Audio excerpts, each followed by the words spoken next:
केलं का? बघा आज काय होतं, लहान मुलं आणि मोठे माणसं आज कोणते रोग झालेले जास्त, दाताचे आणि डोळ्याचे. कारण अंगामध्ये साखरेचं प्रमाण वाढलं. लहान मुलं काय करतात, चॉकलेट खातात आणि मोठाले माणसं सारखा चहा पितात. मग काय करतात, दात दुखतात आणि मग डॉक्टरकडे गेलं का तो दात काढावा लागेल. एक दात काढा 400-500 लागतात. दात काढले होते काय परत डबल तिने लहान मुलांच्या येतात आणि मग एक काढला, 2 काढला, खाली काय राहतं, काहीच राहत नाही. मग बघा ग्रामीण भागामध्ये काय मिळतं, बाबळ असती, काटेळी बाबळ, तिला शेंगा येतात.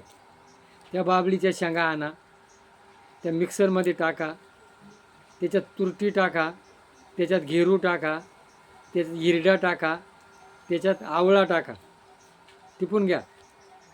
बाबळीच्या शेंगा, तुरटी, हिरडा, आवळा आणि बेहाडा, किंवा बाबळीच्या शेंगा घ्या, त्याच्यात तुरटी टाका, मेडिकलमधून त्रिफळा चूर्ण आणा, ते त्याच्यात टाका आणि या कोलगेटऐवजी त्याने दात घासा.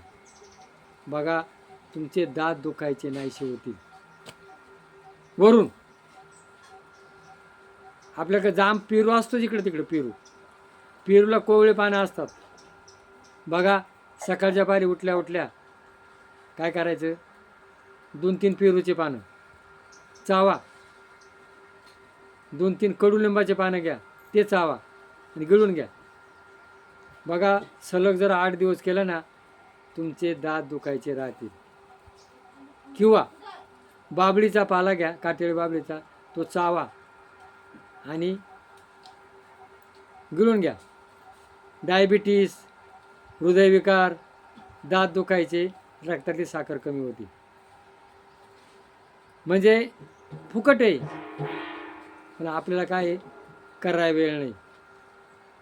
तर असे जे घरगुती प्रयोग आहे दाता करता, आता समजा डोळे, आता भुरकं दिसतं, शेवग्याच्या शेंगा आहारामध्ये, गाजर, बाबळीचा जो पाला आहे ना तो घ्या, हात स्वच्छ धुवा, तो पाला धुवून घ्या, त्याचा रस बनवा आणि 2-2 थेंब जर डोळ्यात टाकलं ना बाबळीच्या पाल्याचा रस, तर डोळ्याचे अनेक विकार नाहीसे होतात.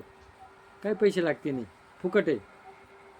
फुकट आपल्याला काय झालं आहे आज, फुकट औषध म्हणलं का ते हलकट आहे, जास्त पैशाचं औषध आहे भारी. तर डोळे आणि दात या 2 विकाराकरता आपल्याला जी माहिती सांगितली हे आपण करा. आणि सांगितल्याबद्दल काय करा, क्लिक करा आणि सदस्य व्हा.